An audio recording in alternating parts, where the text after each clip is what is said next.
Hey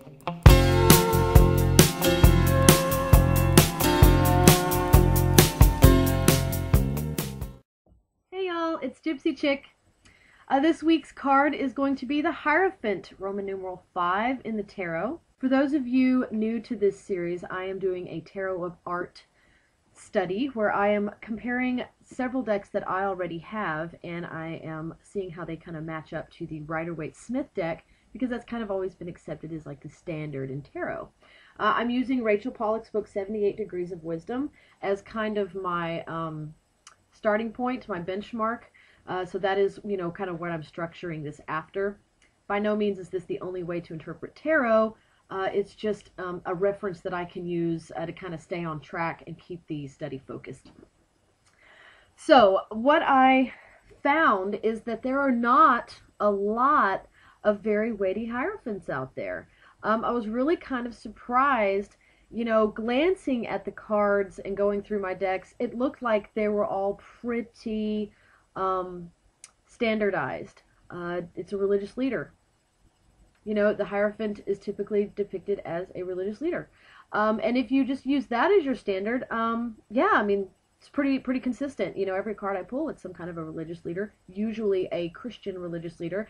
And one of my viewers, Rory Rants, actually has made a comment about how she really doesn't care for this card personally, because she doesn't like the fact that it's always depicted as a Christian, like a Pope type figure. Personally, I've never really had a problem with the Hierophant card. I'm cool with it, but I don't see it as repressive. I kind of see the Emperor that way. That's why I'm not really crazy about the Emperor card. I see that as oppressive. I see the Hierophant card as more of a cultural type of leadership, I guess, if that's the right way to put that. I'm not sure if I'm wording this correctly. Probably should have wrote that down first. There are some cards in several decks that I have that are more shamanic, I guess you could say, especially like the Wildwood tarot. You'll see it's pretty much shaman, whatever. Most of them are some kind of a religious leader. I personally see that as a reflection of culture. It doesn't feel as repressive to me as the Emperor does. The Emperor is stuffy, and it makes me anxious just seeing it. It's like any of the swords for me. I'm just like immediately like, ooh. When I see the Hierophant, I kind of see the wise old man. I see, ironically enough, in The Hobbit, I think of Gandalf. I think of, that kind of a wise leader, someone who has, ancient knowledge, kind of like a high priestess, but a little bit more straightforward, a little bit more black and white, not maybe with so much of the mystery and the, she's up here and he's, I see the Hierophant energy as being closer to its people, I guess, than the High Priestess, if that makes any sense at all. Anyway, going on to what Rachel Pollack has to say about the symbolism, because that's the focus of the videos. First of all, the Hierophant as a word itself is believed to have actually come from the Knights of the Dawn era. In the cards that when I get started, I'll show you my Visconti, Minchiati. Those did come from Lo Scarabeo, and so they have all of the different, pronunciations for it. The Italian, and I believe Spanish, they look like Pope. Those are the words for Pope. Those decks are from that era. The word Pope has been around a long time, and that is originally what that card was called. The word Hierophant referred to, and I have to read this because I'm not good with these big words, the high priest of Greek Eleusinian mysteries. Am I saying that completely wrong? Somebody call me out. It basically, is an ancient word that I guess Arthur Waite, Aleister Crowley, that crew, came upon or studied, and it had, it carried with it a connotation of being sort of indoctrinated into this secret society of sorts. A priest has to go through a lot of stuff to become a priest. You can't just say, you know what, I feel priesty, and be a priest. You have to go through, a trials and tribulations, study all of the things to, I guess, earn that title. So the Hierophant is seen as being sort of a title of sorts to someone who is elevated as a wise person, someone who has knowledge above and beyond regular society. But like I said before, not without the mystery and secrecy, I guess, of the High Priestess. Trump indicates education and tradition. Those were other points. Yes, I'm looking at my notes. My brain's fried. I've had a hard holiday this year. As far as symbolism goes, there are several things that she brings attention to. One of them being at the bottom of the Hierophant card, the crossed keys. I guess I could go ahead and show it to you. Here is what the Rider-Waite Hierophant card looks like. The crossed keys at the bottom, you will see down here, are both gold. In some decks, they are represented in two different colors, and those keys represent basically the inner and the outer ways, the sun and the moon. You know, they represent both sides, both facets of education, of educating someone. In the Rider-Waite-Smith deck, she actually brings attention to the fact that both of the keys are gold, which signifies sort of, you know, the thought process that you don't study the dark arts. You stay away from the shadow, you stay away from the dark, you go to the light and you study, you know, you study the positive aspects of, you know, in this case, I guess Christianity or, you know, Kabbalah. You know, you study the positive aspects of your doctrine. You don't go digging around in the dark. And so I find that kind of interesting that, you know, they would put that in there, because so much of the tarot has to do with balance and dark and light. And for, I guess, this particular symbolism to be exclusive of one aspect of education, of enlightenment, I found that to be kind of interesting. Not sure how that works out logically, philosophically. I'm sure there's a paper on it somewhere. Gray pillars, that was another aspect of this card that that she brings attention to. These gray pillars, they're not two different colors like it was with the High Priestess. These pillars actually represent freedom from personal or protection is the words that Rachel Pollack used. Protection from personal choice, which I found was very interesting. But yes, whenever you're talking about dogma and doctrine, you know, a lot of times many issues, many things are very black and white. And so these pillars are kind of showing that that's the rigidity, that's the, you know, that's the backbone of the belief system. You don't have to, you know, exercise free will too much, because we've already thought of everything for you. Just follow the book. You know, that's kind of what that's saying. I guess to me, that's kind of how I read it. There's also triples, which I think is cool. Triple crown, triple cross. Those both are obviously very Christian religious symbols. The triple cross representing the Father, Son, and the Holy Ghost. The hand symbol up here is also something that is very common of popes, of people of the clergy, high people of the clergy. This was something that was very commonly seen. Here is another aspect of the Rider-Waite-Smith deck, these acolytes here down. I didn't realize this at first, but these were people with their backs to us, little hats. Never paid that much attention to the card. Who knew? Our acolytes, they also form a trinity, you know, like a triad, also a holy. So there's a lot of threes going on in here. There's threes everywhere. So that's kind of cool. Okay, so that's basically it. Those are the things I scored on. They're pretty much all male. So I did give a point for being male, for sitting down, because you can see here, I'm always looking at posture. This Pope, this Hierophant is sitting down. Triple crown, point. Triple cross is a point. The acolytes at the bottom are extra points. Gray pillars, the hand sign, the crossed keys. And I gave a bonus if the keys were the same color. And I'll just go ahead and tell you now, it's kind of weird. Most of the keys in my cards were the same color. Okay, I gotta speed up. It's getting dark outside. That's all the light I have. I always talk about the old cards first, so I'll go ahead and, you know, stick to that. This is the Visconti Tarot. This is, you know, the original Hierophant, also, or at that time called the Pope. This guy actually scored a 4 out of 9 possible points. So, you know, he's missing a lot of things. He does, however, have the triple crown. Looks kind of like a Mad Hatter crown, but it's cool. The cross is not a triple cross. He is holding his staff, but it's not a triple cross, and he's making the hand signal. So he got points for sitting down, for being a dude, for wearing a triple crown, and for, you know, same piece. Next is Minchiati. I have a confession to make. I totally screwed up on last week's video. There are not 2 emperors in the Minchiati deck. There is one. He's the Emperor of the West. This guy. Roman numeral 3 is the Emperor of the West.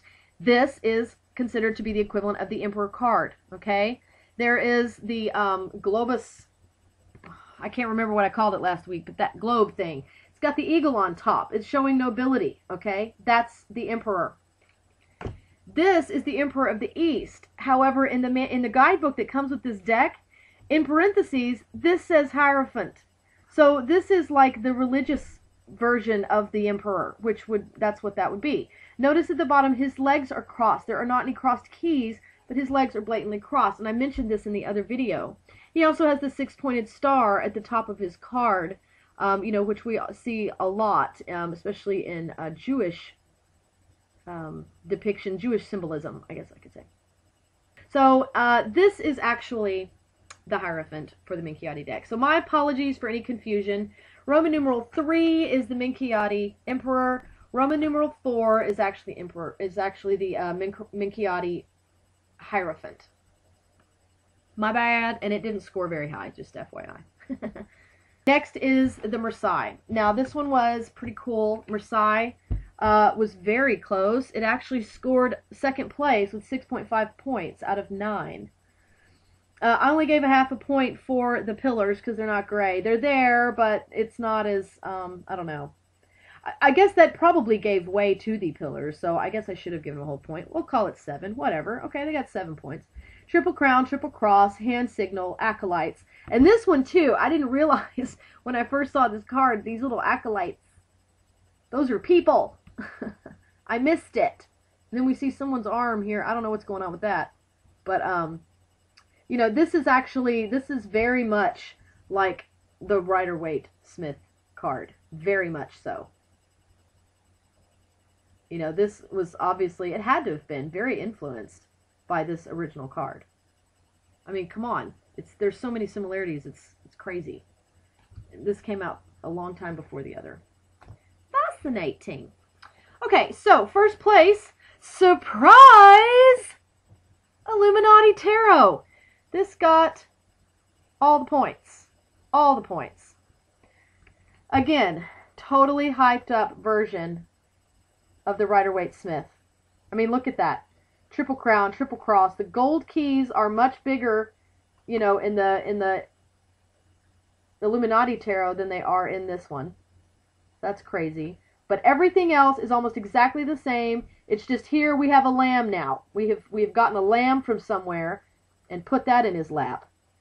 Kind of cool looking little lamb.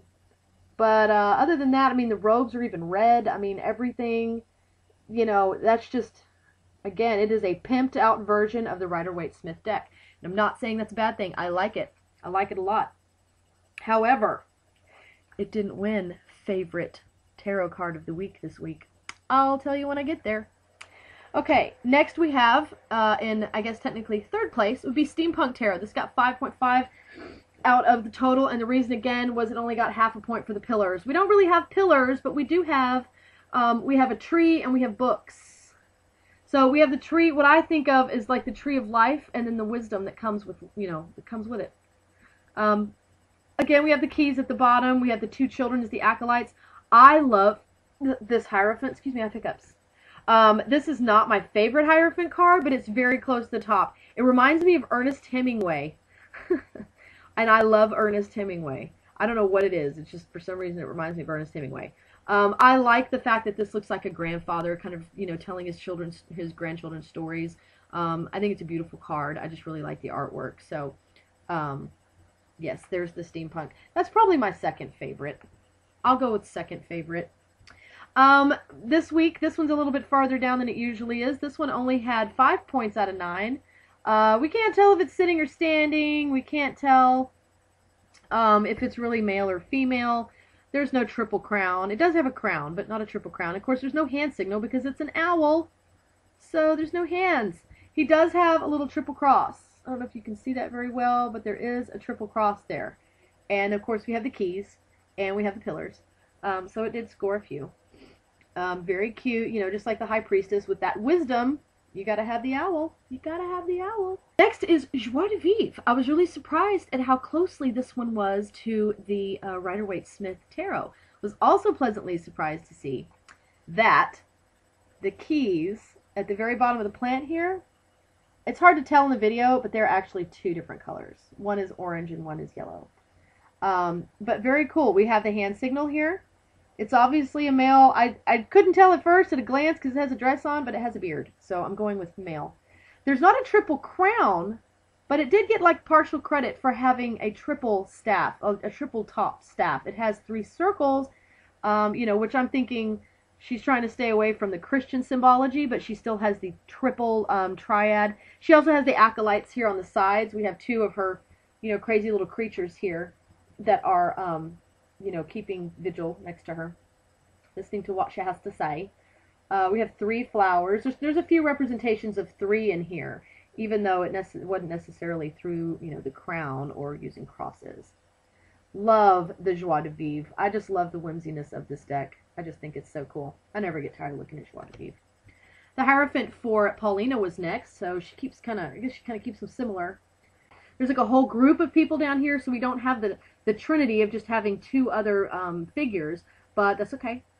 What I found interesting was I was only going to give partial credit for the fact that its arms were crossed, not that there were any keys crossed. But then I went back and I was looking for something else, and my eyes just happened to land right there. Are some little keys hanging in the tree. Do you see those keys hanging in the tree? They're like right there next to my finger. Hidden picture puzzle, man. I'm telling you, Paulina's cards are insane. They're awesome. You gotta stare at them forever, though. So anyway, found the keys. She got the points for the keys. You almost missed it, Paulina. You almost missed your points. Almost didn't see those keys. So anyway, they were there. Next up was the Hobbit, and I was so happy with this one. Thank you. I think we're on the same page with the Hierophant. I got my Gandalf, and I expected him, and I was not let down. So happy to see that. We have the triad. We have a horse and an owl, you know, which seem to be more of his companions than, you know, acolytes or followers. You know, the horse's head, I guess, is at the top of this pillar, which I think is pretty interesting. We still have kind of an aspect of the gray pillar. And, you know, yeah, not a whole lot going on here that's a lot. That's why it's so far down. This one actually only scored like 3 points. I know, right? I'm like only halfway through my cards, not even halfway. So they all scored pretty low. But you still get that feeling of that wise old leader, you know? I mean, you still get that religious leadership sort of a vibe, or that cultural wisdom vibe, I guess, that I was talking about in the beginning. It's not so much the rigid, I don't get the oppressed feeling, I get the feeling of being guided. Vampires. Tarot Vampires. This right here is a very cool Hierophant card. I like the wolf and the woman sitting there. I think that's a really, I think it's a cool picture. This one seems a little more oppressive, I guess, than what I kind of get from a lot of the other cards. This one, he's a little bit scarier, but that's kind of the nature of this deck. So, you know, if you're looking at it in context of all the other cards instead of comparing it to other decks, it doesn't really stand out as being that scary. Kind of like this one, Alchemy. It's also very dark. Very, very dark deck. What I found interesting, and this one's kind of like that too, not quite the same, but with this one, it really reminded me of a magician card. Because if you look, he's got the black rose in his hand, which in this deck stands for wands. And then on the table there is a little tiny sword that's stuck in, and I also noticed that it is crossed with a pin, so I gave partial credit for having the keys, even though it's really not the same thing. But he has the wand, he has the sword. Let me see, was there a chalice on here? No, there's no chalice. But it kind of gave the feeling of having, you know, these resources available, and using the resources kind of like the magician did. And I guess they kind of symbolize more the wisdom that comes with, you know, working with those elements. I just, I don't know, it just really reminded me of the magician card, so I thought I'd say that. It's getting dark. Okay, Deviant Moon Tarot. This Hierophant's okay. It's really not my favorite, honestly. I do kind of like the little poppet in his pocket. I think that's kind of a neat little aspect there. You know, especially if you do see the Hierophant as being sort of oppressive and bossy. Having a little puppet in his pocket is very appropriate, and it goes kind of along with those feelings. Definitely, definitely. You know, but he does have the red, you know, the cardinal red outfit on, just like it did in the, I should have given points for that, just like it does in the Rider-Waite-Smith deck. So the clothes kind of match. Gilded Tarot, again, it does kind of have that red thing going on. I probably should have given points for that. But we have a, pretty bare. This one's not near as interesting to me. I'm not a I'm finding as I'm kind of going through these cards one at a time. This isn't my favorite deck. This was his first tarot deck, Cyril Marchetti, his first deck. Some cards I like. I like his other decks better. Shadowscapes. I love this one. Still not my favorite, but it's up there. It's right after Steampunk. I love the fact that, she did the tree thing, kind of like what Paulina did, except this tree is just really, really awesome. And, similar to Paulina, there's a lot going on in the picture. So every time you pull this card, you'll probably notice something different. And while he doesn't have the keys representing, the two teachings of above and below, we do have a sun and a moon here at the bottom. You can see those. So that was pretty cool. I love the Shadowscapes. They never let me down. This one never lets me down. Okay, favorite card. Here it is. It is Cyril Marchetti. It is his Hierophant. Also, you know what though? He calls this one Faith. In his first deck that he did, it was the Hierophant, if you see here. But in this one, Tarot of Dreams, he calls it Faith. And I absolutely love, love, love, love, love this card. This man does not look like a religious leader. It could be Gandhi. I mean, you could say it's Gandhi, but I don't really think that's who it is. I think it's just an old man. It's an old man who is, turning to his faith. And this is an all-inclusive card. This does not make me feel like it is a Christian, this one, especially if you have an aversion to Christianity, this one's it's gonna make you not want to look at it. This one, on the other hand, is just gorgeous. I love that card. It's so pretty. I really do. I love the energy of this card. I love the symbolism in this card. I don't care that it only scored 1 point. In fact, all the cards left that I'm talking about scored 1 point. This is my favorite Hierophant card I've ever seen ever. Love it. Next up is Tarot of the Hidden Realm, and this one has the more shaman-looking card, which would be expected. This is a very earthy card. It is a fairy deck. So this is their Hierophant. And again, I get the wise old man feeling. I like this one too. I like this one. I'm at ease with it. I think it's really pretty. I love the artwork she does in the background, that texturizing she does in the back. She does that a lot. Really crazy about that. I love this card. Great Hierophant card. This next one is another of Cyril Marchetti's. This is Legacy of the Divine Tarot. And again, I really like this representation. The only thing about this one is it has, the 4 faiths, and they're all praying. It's also called Faith, not the Hierophant.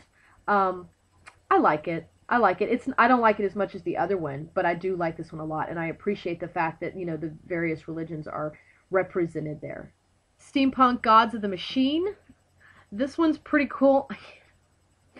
Okay, guys, I'm just needing to ask you to please excuse my immaturity. I laugh every time I look at this card, and I can't help it. I'm sorry. These balls are killing me.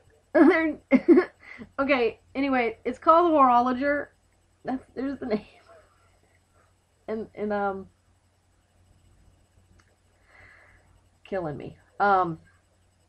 Oh, what I was going to say about this one was, I noticed as I was trying desperately to look at other aspects of this card, we've got a lot of clocks. We got clocks. We got an hourglass here on the table. We have a broken clock.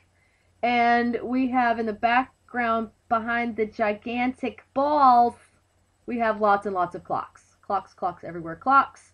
Having to do with the passage of time. I took it as to mean, with age comes wisdom. Uncovering the secrets of time, of ancient knowledge.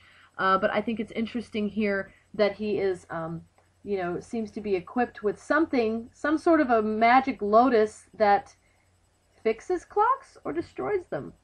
I don't know. I haven't read the guidebook for this deck yet, so I'm not going to be able to give you any insight as to what that symbolizes. I am dying to know what the balls mean, because they're cracking me up, and I need to just... I know I've got to look past them. There's got to be something there.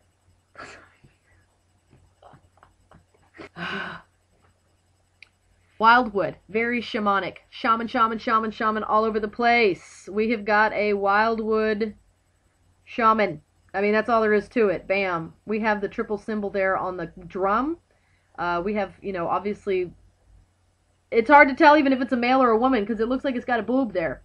But with the horned, you know, animal there, I'm thinking a male because it's horned, but there's a boob. So I don't know what's going on. I guess both genders are represented here. That's cool too, but don't ask me to judge if it's a male or a female because I don't know. I'm going to say yes. Anyway, there it is. I like this one. It's also called the Ancestor, which I love. I love the fact that it's called the Ancestor. So that's kind of neat. Archeon Tarot. I couldn't believe it either. I would have thought it would have been higher up on the thing, but it's not. This Hierophant, I couldn't tell if it was male or female, so it didn't get a point for that. I think the only point it got a half a point. It got a half a point. Because it looks like at a glance it could be male, but at the same time, it's really not for sure. There's really nothing, you know, that's a mask, and it's not an extremely masculine mask because there's no beard, there's no nothing to really give that confirmation. So, however, it is a very cool Hierophant card, and it obviously represents some sort of a leader of some sort. It's got some sort. Are you tired of hearing me say some sort? It has a feathered headdress. Looks really pretty, which if you've ever been to a natural history museum, you will have seen them in the Aztec section as being a symbol of power and like a leader of some sort, a healer, medicine man, leader, religious leader. So you still get that, but it's very shamanic also. And guess who came in last again? I know, I think it always will. Inner Realm Tarot. Here's the Hierophant. You know, I don't know if I like this one. Knowledge, law, tradition, and respect. And it shows a mirror. I think, I mean, I get it. Our belief system shapes sort of who we are. It kind of affects how we judge ourselves or how we question ourselves or whether or not we praise ourselves in some situations. You know, that even if you're not necessarily a religious person, you are a product of your cultural environment. And so, you know, our right and our wrong deep down come from the influences, you know, of what we've learned, if not from religious leaders, from older people in our lives. So I get the mirror. I'm just a tarot fanatic, and I want it to be more. So that's, you know, whatever. Yeah, it's not, I mean, I'm not going to sit here and bash it and say it's a bad Hierophant card. It's not. I get it. It's just, it's not my favorite. Yeah. So that's all of the Hierophant cards for this week's video. I was, you know, I guess the biggest thing I learned during this process this past couple weeks, I guess, is the fact that, you know, there are a lot of Hierophant cards out there that, you know, really, they seem similar when you glance at them, but when you really start picking them apart, there are a lot of different variations of the Hierophant, and I mean, I guess that's true with all the cards. I expected this one to be more consistent, I guess, just because I've never really noticed all the differences in them, and not these particular ones. The Hierophant, you know, but whenever I really started looking, you know, there's trees, and there's shamans, and there's just wise old men, and yes, there's some popes in there. There's a few popes, but they're not all popes. So I guess for Rory, hang in there, honey. You know, maybe you need to do a little deck shopping and go check him out, or, you know, read some articles about this Pope Francis guy. I really, you know, maybe he'll make you feel better. Think of him when you're looking at the Hierophant card in your more traditional decks. And if you don't like it, I've shown you several here that, you know, are very different, that come from great decks. You know, the Ciro Marchetti deck, you might want to look at the Tarot of Dreams deck. And Rory, yes, I'm talking to you. You might want to check out the Tarot of Dreams. Keep following my videos and pay attention to the Tarot of Dreams cards, because I'm crazy about that deck. I wish I used it more. I just don't, and honestly, it's because the cards are really, really thick, and it's not easy to shuffle. But as far as the imagery and the messages I get from it, it's an awesome, awesome deck. So, just something to think about. You all have a great week, and here's to me getting back on schedule, and I will see all of you later. Blessed be. Stay